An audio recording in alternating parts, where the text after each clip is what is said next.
2, 1. Action! Hello, everybody, and welcome to end of season 3-ish, end of summer 2023, as we roll into the 2023 football season, which is also our 4th season of the Hit or Blow podcast. Fourth season.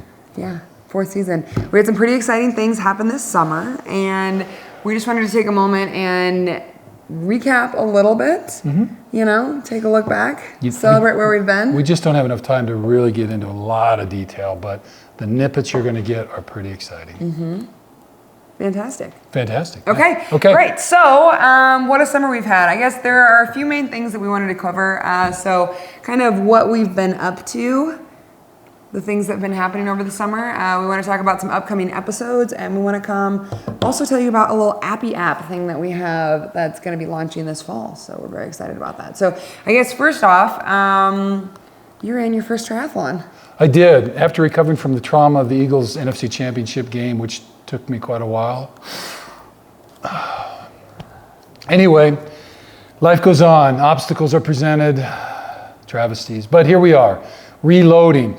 So kind of in the winter as that was going on, there were some other people that I've been acquainted with that were doing triathlon, and I thought, hey, if not now, when? 64, so the clock's ticking, thought I better get rolling on it. So started working in earnest, kind of in March, and then got going. So then we ended up doing the St. Anthony's Triathlon down near Tampa Bay in St. Petersburg, Florida. And it was, you guys came down, so thank you both, Mom and you, for helping out. So it was quite the training, grueling thing. Many of you might have caught my 30-day countdown, wishing it would have been a 15-day countdown maybe. But anyway, I'd not really trained like that for quite a while. So that part was really fun to see what your body could do, and just putting things to the test. And then, Tri was great. It was really fun, the great energy. The weather was a little bit uncooperative. They had 50-mile-an-hour winds. Hurricane. Two nights before. They had a 6-foot surge in the Bay Area. So they banned any boats, therefore they couldn't have safety boats out, and that led to them canceling the swim, which is kind of my event. Added 2 miles to the run. Not your event. Totally not my event. Not your event. Anyway, so I got to run a little over 8 miles instead and didn't get a swim. But we finished everything, and it was a great experience. And again, really grateful that you guys were there. So very excited about that. So it was really fun, and trying to kind of stay on that and have my eye on another one maybe yet this late summer, fall. So we'll see how that goes. But anyway, so thanks to all of you who donated. We were doing a fundraiser for emerging vets and players. And we ended up raising, I think, just a little over $26,000. So we had a big shout out to our friend Pat McAfee, who did the show and made a big donation to get us started. So that was great. So, but thank you to everybody who helped out with that. Definitely, which actually kind of led right into, well, I will say just watching you train for that and how hard you worked and kind of the transformation that your body went through was pretty amazing. And you're still on the grind. Still trying to grind it, yeah. Not quite at the same level, but I've been kind of trying to get back into it. It is really amazing. I know there's that one guy who gets on and you want to get shredded and you don't need to spend time on the treadmill or do a lot of work, and like, I don't know, but I was doing a lot of time on the treadmill and I was riding my bike a lot and swimming a lot. And by golly, you got pretty shredded. Got pretty shredded. So I don't know that guy's name, but anyway, you guys all seen him. So it's not the easy way to do it, but it is a way to do it if that's something you want to do. But anyway, there's a endurance performance coach, totally blanking on his name right now, so apologies for that. Oh, Chris Hoth. So thank you. But his motto, and does the coaching with the triathletes, but he talks about self-discovery through endurance sports. And I found that to be really true. So like when you're logging all those and you're doing 2-a-days and you're doing 3 to 5 hours of training, it really does kind of challenge you, because it's hard on your family because you're not seeing everybody and you're not around, and it's hard on some other things. And then when you're in the midst of it. So, and that's not even an Ironman or even a half Ironman. So I can't imagine what all that's about. But anyway, it was a great experience for me and really learned a lot about myself and my training and nutrition and all those kind of things. So looking forward to trying another one here eventually. Yeah. And it was kind of crazy timing. I was not supposed to be there. I was in Japan at the time. And then Cody had some stuff come up where he had to come back and see a specialist, which we are A-okay. He's back on the mound. Everything's fabulous. But it presented this unique opportunity for me to obviously come back and crew for Dad, but also to get married. So right, and I just want to say she spent all day from Japan. How many hours flight is it? It was a 12-hour flight home. and then She got into San Diego, and then I got into LAX. LAX, not even on the ground for 24 hours. Hopped on a flight and flew all the way across country to St. Petersburg, Florida, to join us for the cruise. So she was a bit of a wreck, but she did. I can't imagine having that kind of jet lag, and she was with us all the way, every step. So real trooper. So we're very grateful. That was the worst jet lag I've ever had, ever. That's half the world. That was the worst jet lag ever. So not recommended to go from Japan to Florida. But either way, it was really great, and I'm super grateful. So the wedding. So when she got back, we planned to do it during George's bye week because that's the only time between Cody's season and that. But you made different plans. We made different plans. George had one weekend that was open, and so we decided to get married in one of my favorite places ever. Where? Santa Fe, New Mexico. So we just did... Santa Fe. Yeah, close family. Kept it really tiny. We had 16 people, plus photographer, makeup artist. Shout out to the crew. But otherwise, it was just fantastic. So now I am Emma Krager Ponce. Ponce. It's pretty cool. It's the best. So, Cody, I love you, husband. Yeah. Baseball. Cutie. Yeah, baseball. It's so great to have a baseball player in the family. We know nothing about it. Okay, so I got married, and then 10 days later, Cody went back to Japan. So I haven't seen him since. It'll be about 2 months by the time we see each other. So LOL to that. I know. Oh, sorry. Dun, dun, dun. But one of the other things that I got to do while I was back was attend Tight End University. Bam. This is year 3 for us. Yep. This is a big one. Big one. Biggest yet. Every year keeps getting a little bit crazier. We rented out the whole Thompson. Shout out Rubicon, Amanda, Peter, their entire team. Y'all are fantastic. That was really, really fun. We had how many guys? 75? 80? I think it was 77. Okay. First day, yep. So it was really good. Yeah. Nice turnout. Number was just, about the same as last year, maybe just a couple down. But it was really a really nice number, and all the folks that were there. We had a lot of younger folks, and really good interest. We had great presentations, and it was really great time. I was very grateful to be there with them, and and then we always do a little run segment back on the field. We switched up a little. We cut some time out of the classroom. Guys wanted to do more field work, so we kind of balanced that out a little bit more. And at the end of each day on the field, George and I got to do some run game, which was pretty fun. So I got to get back. Love some run game, some tower drill. Yeah, got back into my O-line coaching stuff, so that was great. So, but anyway, just a shout out to all the guys too, and I, really want to say to Greg Olson and Travis Kelsey, those guys really showed up, did a great job, helped organize and put all the pieces together, and just all the players who showed up and were willing to share information and just tell stories and help each other, kind of as a brotherhood of tight ends and NFL players, and so it was really great. It was just a really great energy and really fun to be around. The other 2 things that happened were Travis Kelsey was awarded Tight End of the Year. So from the tight end group. So yeah. So they decided to do kind of nominations, and they put that out. People voted, and then top 3 vote getters were kind of named, and then they did a final vote from the people who actually showed up. And so the tight end selected who they thought tight end of the year was. So Travis got the first annual Tight End University Tight End of the Year award. So congratulations to Travis, well deserved with the Super Bowl victory, and he had an unbelievable year again. 7 straight years over 1,000 yards, really unbelievable. So congratulations to them. And Gronk came. And Gronk showed, so that was really cool. That was really cool. It was really cool. He did a great job. Just shared stories about New England. Some of them I can't repeat, but they were really great. And so thank you to Gronk for showing up. And Jordan Reed was there. And if you don't know who Jordan Reed is, I played tight end. And I would just encourage you to pull up his film, because just unbelievable on his releases and the things he did. So he did a terrific job, both with the film breakdown and then on the field coaching the guys. So that was great. And we had a lot of time with Travis too. Just the way in which he works with Patrick Mahomes and kind of their reads and what they do and all that kind of stuff. So really fun time.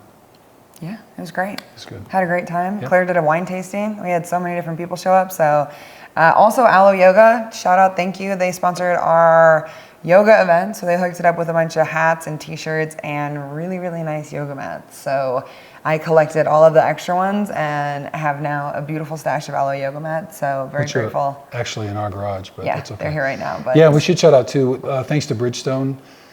Super supportive, been really good, and they helped us put on a literacy event with some youth. So just a shout out to them and the Players Coalition. If you're not familiar with them, really encourage you to take a look at them. Kind of doing social justice areas with NFL players, And they did a great job. So we met with 150 high schoolers mostly. There were a few 5th and 6th graders there.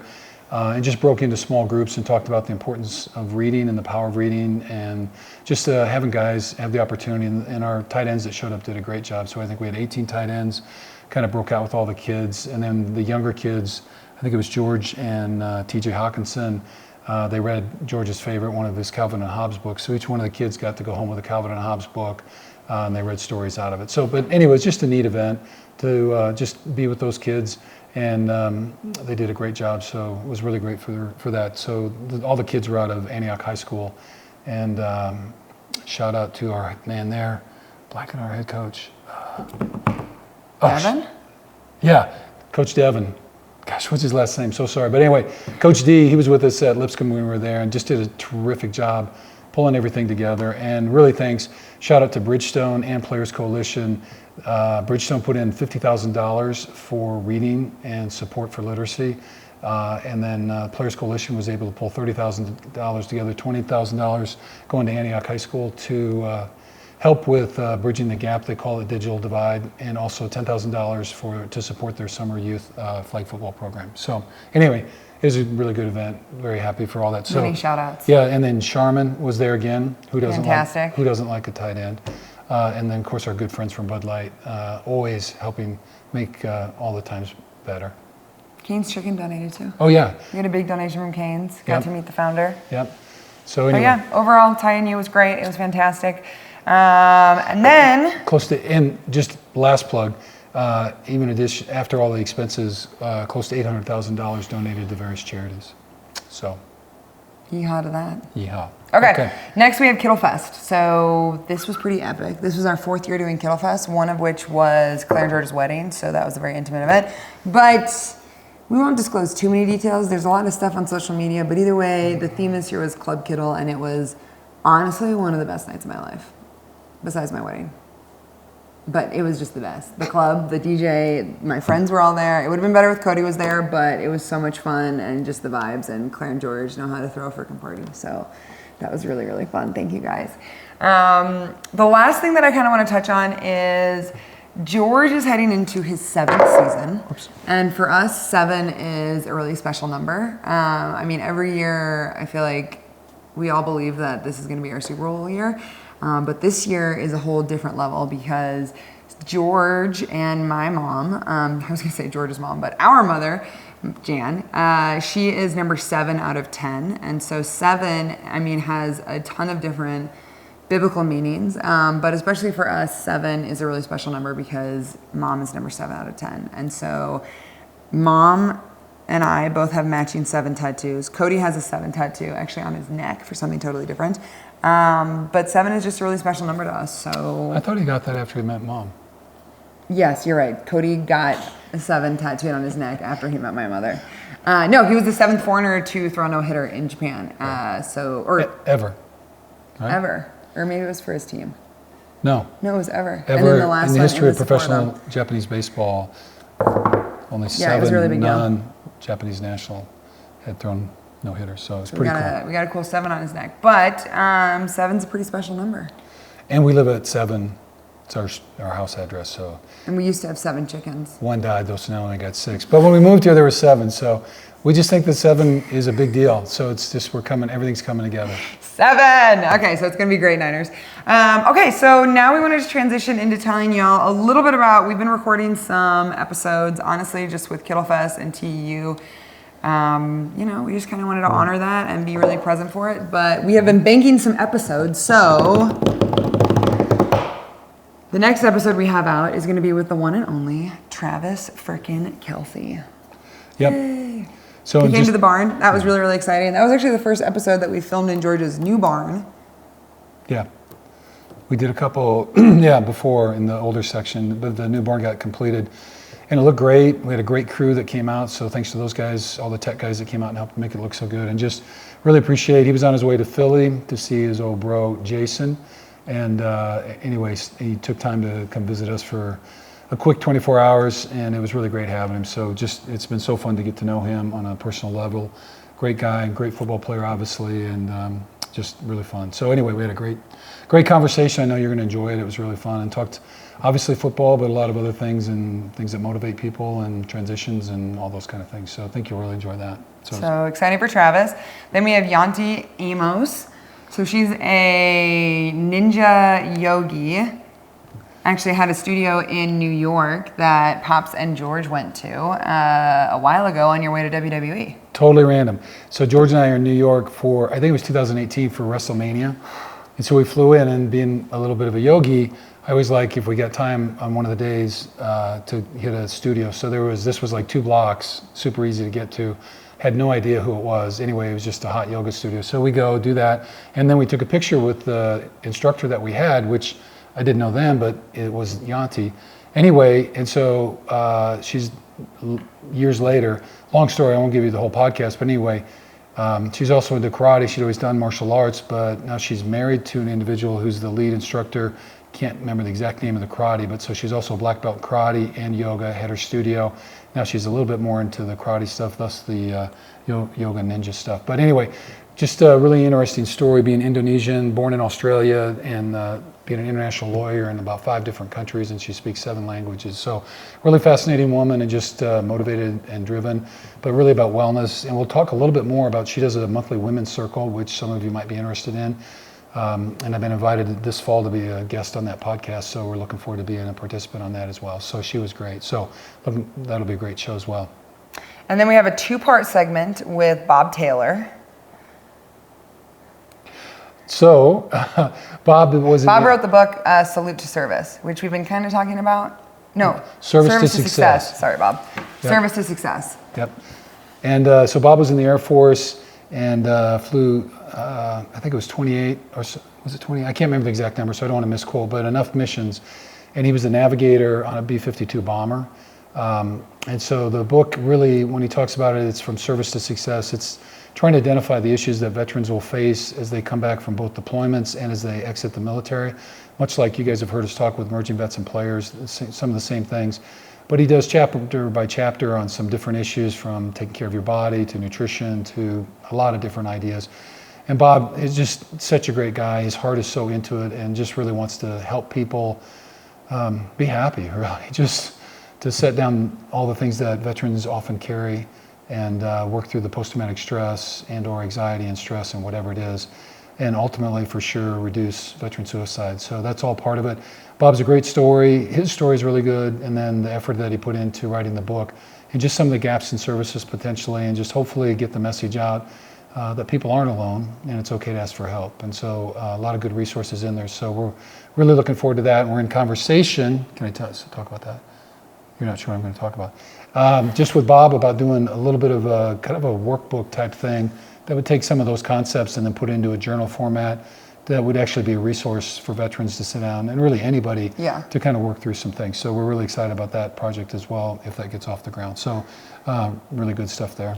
Yeah, and a lot of it was around self-forgiveness, but I think the other part that I just so appreciated with Bob's story was his vulnerability about the different types of treatments that he's tried and like what's really worked for him. And so in part 1, we get into just like MDMA treatments from psilocybin and these different, well, either way, we start talking about all these different treatments, which actually is really interesting because it links back to when we interviewed Bruno through Vegas. We did an interview with him last year, but either way, it's just all these pieces that are kind of aligning, and the impact, I just loved, he kept coming back to how he could totally see his wife kind of opening up and softening and healing as well when he started really taking care of himself. And so it's definitely a love story. We got pretty emotional on that one. So thank you, Bob, for sharing all that with us. We're excited.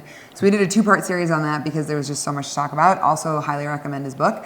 Then we have, I think this is our first musician that we've had on the show. Certainly, we've had people that might play music, but this is like, okay, so real musician, Trevor Hall. We love Trevor Hall, so the fact that we're interviewing him is very, very exciting.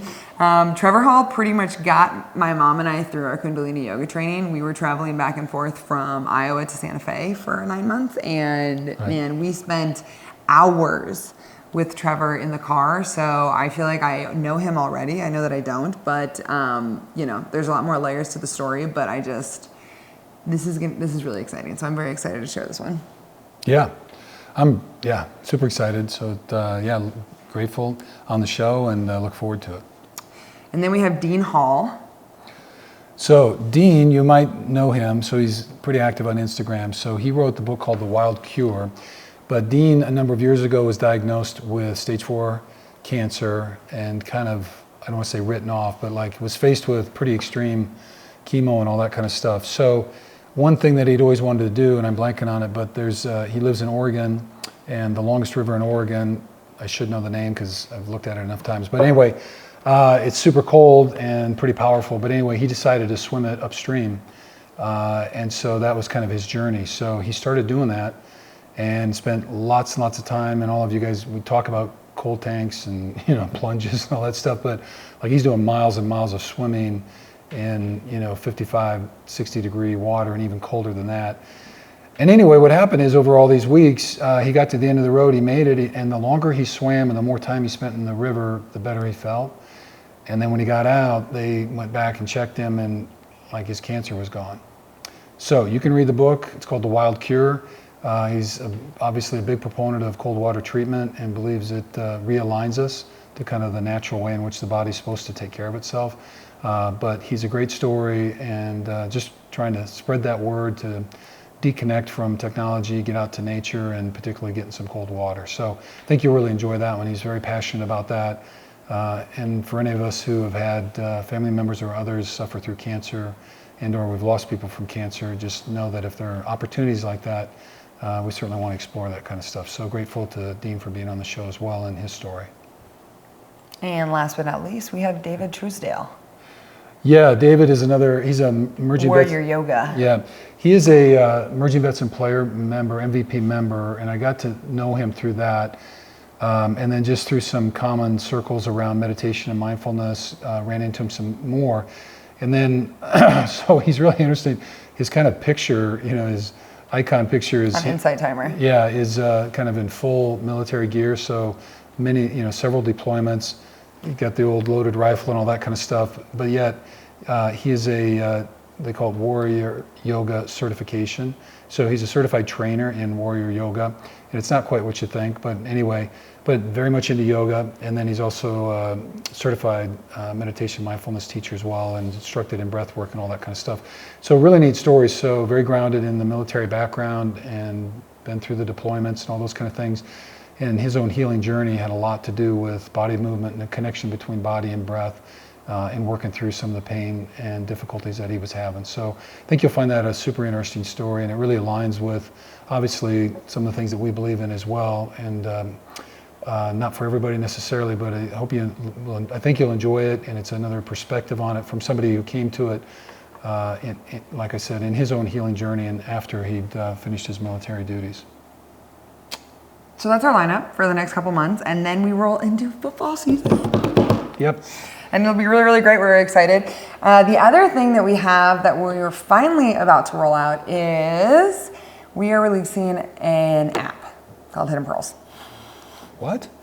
We're releasing an app, and on that app, a lot of the times we reference different yoga practices, and there are a lot that live on YouTube or my social media, but I think just with the reach that this podcast has had and the people that we get to connect with, organizing that and creating it into a resource and a tool that is actually pretty functional and accessible is really important to us. And I think especially just the interviews and the people who we've talked to and all the different healing modalities and the theories and the practices and the beliefs and the cold water, we want to actually have tangible tools for people to tap into when you're having one of those times where you just need to sit down and really work through some anger or work through some grief or work through some sorrow or figure out how to hold all that joy in. So either way. I read a quote today, just random, but anyway, it kind of fits with that, is that I think in the healing modalities we get nervous about them, but the quote was, there's pain that causes more pain, and then there's pain that leads to healing. And I think we have that conversation all the time in MVP that, opening the door and looking at some of the issues that we face is really difficult and really painful. But if it's done in kind of a supportive container with the right modalities and with the right people, it eventually can transcend that pain and lead toward healing. And really that's what a lot of what we're doing is trying to create opportunities for people to do. And so I guess if you're suffering, that's what our hope is, that the app will lead to opportunities for people to connect in ways and help build their own pathway toward whatever healing looks like for them.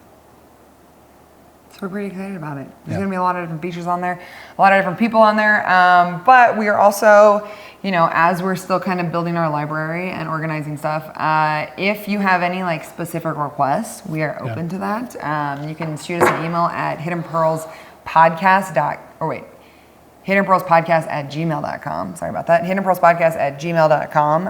And, if you have a specific class request, or you can just type app request in the subject bar, but we are definitely open to that as we are building the library, but also just kind of organizing different themes for the months as we start to do this. So we will keep y'all posted as that unfolds. But either way, we love teaching, we love connecting, and we love sharing these practices that have essentially really helped us and saved us over and over and over.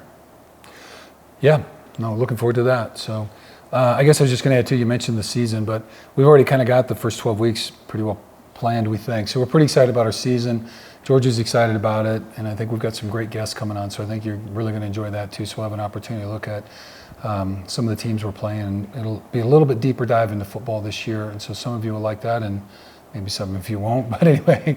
But I think the personalities that'll be on, I think you'll really enjoy the mix-up and some of the things that we're going to do in the segments on the shows. So yeah. So I'm leaving for California tomorrow, and then Japan on Saturday. So, or I guess this will come out on Thursday. So yeah, I'll be leaving for Japan pretty soon, and we just wanted to film one more show together before I'm gone for like 3 months. I know.